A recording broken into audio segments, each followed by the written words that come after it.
Welcome to the Genius Factory. Enjoy the video.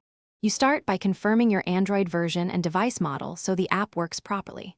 Once done, install a reputable Control Center app from the Play Store and grant location or storage permissions when prompted.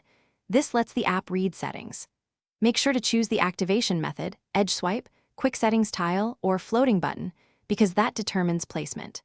Then open the app and accept any accessibility prompts, which are required for overlays. These steps get you ready to configure panels and shortcuts.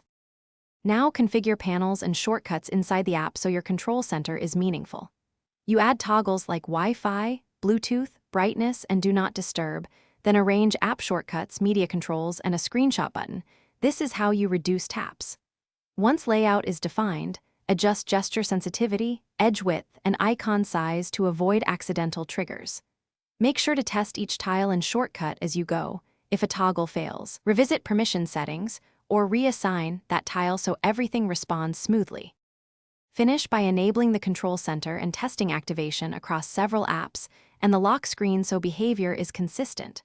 Once satisfied, export or backup your configuration and enable auto start to make sure the center restarts after reboots. Make sure notification access is set if music or media controls need it. If something goes wrong, app won't open or tiles are unresponsive. Check overlay and accessibility permissions, then whitelist the app from battery optimization. That single step resolves most startup and responsiveness issues. Thanks for watching. If you found this helpful, don't forget to like and subscribe.